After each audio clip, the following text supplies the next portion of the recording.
So what would you say are your highlights of the first 3 days? Long trail! Highlights? Meeting people. Meeting people is I just love hiking we're not very social when we're in the middle of the hikes, but getting to camp and talking to people about their own experiences and food that they're eating, the gear that they're using and what's working and what's not, the weather, things that people have seen. It's just fun hearing about people's backgrounds and the lives they're coming from. It's awesome. It's one of my favorite parts of the hike. So that's highlight 1. You? Highlight 2. Wait, what's your highlight?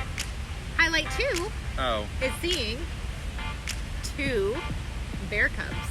Oh, yes. We saw 2 bear cubs so we're walking along the trail, and these things were, I would say, this big?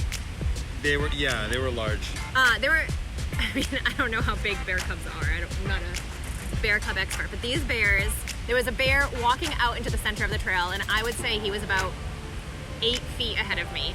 And I jumped, and he jumped, and he did like, you know when you're startled, and it takes you a second, to like react. We froze in place. He looked at me. As did it. We looked at him. We both froze, and then he was like, "Oh crap!" And then I see something out of the corner of my eye, closer, like 7 feet from me, running towards us, and it was another bear cub, and we were like, "Oh crap!" And the bear cub wasn't running at us, he was running at the tree that was in front of him, and he went right up the tree. Then he decided that he didn't want to be up the tree, ran down the tree, and ran back into the trail. It was a crazy experience. I'm sure that those bear cubs are telling this very story right now on their YouTube channel. We saw 2 humans in our woods. So yeah, I would say that was really cool. That's the first time that we've seen bears like in the wild. First day of our hike, first like 3 hours of our hike, 2 bears. And the only time since we've been like experienced hikers that we've actually been, for a couple seconds there, scared of bears. Once you're hiking in the woods for long periods of time, you get used to the idea that bears are there. But they're not bothering you, and they're staying away. But seeing a bear, a little cub, what looked like just testing out a bluff charge, because we walked up the hill, there were 2 of them. One of them, the closer one, was clearly startled. I'm guessing, and there's no way to prove this, it ran right at us. It looked like it was doing its natural defense mechanism of bluff charging. 4 steps. And then it cut a sharp 90-degree angle, booked it up the tree, ran back down, and like 2 seconds later, it was gone. It was crazy. I would say another highlight was Stratton Pond. That was really pretty. Yeah. Another highlight for me would have been seeing the long trail so far, 54 miles in, from a new perspective. Doing it southbound last year is very different. I feel like physically, it's all about getting your muscles in order. But starting in the south, it's all about dealing with the mud and the bugs. It was cool to start the sign though, at the south sign, and it'll be cool to end at the Canadian border. Yeah. Very excited. Lots of mud and bugs, by the way. My God. Lessons. I would say one lesson I learned, and this might not apply to everybody, but one lesson I learned is to not sleep where cars can drive. So we slept at Kelly Stand Road, which is an open field where Daniel Webster addressed the Whig Party. It's a legit camping spot, according to Gut Hook. Well, actually, where we slept, not so much. Gut Hook tells us to go into the woods. Oh. But Gut Hook reviewers, I think, if that's accurate, and I'll post that information here as well. I think they're the ones who suggested the field. Well, there's spots in the field where tents have obviously set up, and there's a fire pit So we were set up for the night. There was one other dad with his 2 sons there doing a section hike, and I don't know, late into the night, it was dark, we had been asleep. This car pulls in with loud, boisterous people, blaring music, someone hooting and hollering. They obviously were just trying to startle anybody who was camping there, scare the crap out of us. It was frightening. So, knowing that these, probably drunk teenagers could have just run over our tent, you're in a very defenseless position. You can't really see what's going on. Well, and the way our tent was facing, the vestibules were closed because it was quite buggy.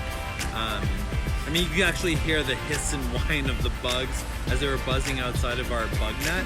So we couldn't see anything. It was pretty much pitch black out. There was a waning gibbous moon out, but it was scary. They were doing like donuts. So then they left. And then we were like, all right, let's just go to sleep. A couple hours later, another car shows up. And we're already on edge. Minutes later, I think it was an hour and a half later. Oh, a couple hours later is what I meant to say. Yeah, it was around midnight, 11:40, I think. A couple hours later, another car shows up, and we're already on edge. We wake up because they're shining what we thought were flashlights in our tent. Later, we kind of assumed that it was headlamp. They were probably trying to see who was there or what was there. So we were on edge. We were up all night. We considered packing up if there were going to be, people showing up and trying to, scare the hikers. But who knows? Who knows? Yeah. So we stayed up a lot of the night, and then we woke up in the morning, and that second car really was just a hiker who came to have a fire and set up his hammock. So yeah, we saw the hammock. So. Yeah, we were scared for no reason. Any other lessons? No. How about, what are we looking forward to in the next leg? Oh man, I'm looking forward to so much. So the next leg, there's a really pretty section from Clarendon Gorge all the way to on the way to Governor Clement Shelter, but especially before Sergeant Brook or Sergeant Road over the brook or something. It's such a pretty section. The ground gets kind of high and you have lots of pine trees and pine foliage all around you. It smells great. It's beautiful colors. My favorite section. That was going to be my what I'm looking forward to. Oh, really? Yeah. It reminds me of the Pacific Northwest where I'm from. Shout out Oregon. I guess I'm also looking forward to, the top of Bromley is a really pretty view. Yep. That's kind of cool, being at the top of, that's like going to be our first top of a ski slope. That's pretty cool. I'm looking forward to that. Yeah, and, absolutely. Just looking forward to getting back in the woods and being on the trail again. We met trail friends. So our friend Brad, who doesn't have a trail name quite yet. We met Virginie. But he's going to be hiking along this section too. So we saw him in town today. Yep. Hopefully we get to hike with him a little bit. Yeah, hopefully we see some of the people that we Virginie. met along the way. So looking forward to continuing on the trail. Absolutely. It's been a good first 3 days. The gear's been holding up well as well. So stay tuned for some of our gear videos. We're gonna do the pre-hiking gear videos and our post-hiking thoughts on our gear. And I won't spoil it.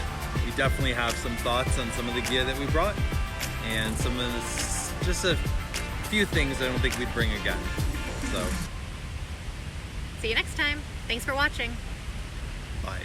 All right, let's go buy our food. Let's go buy our groceries.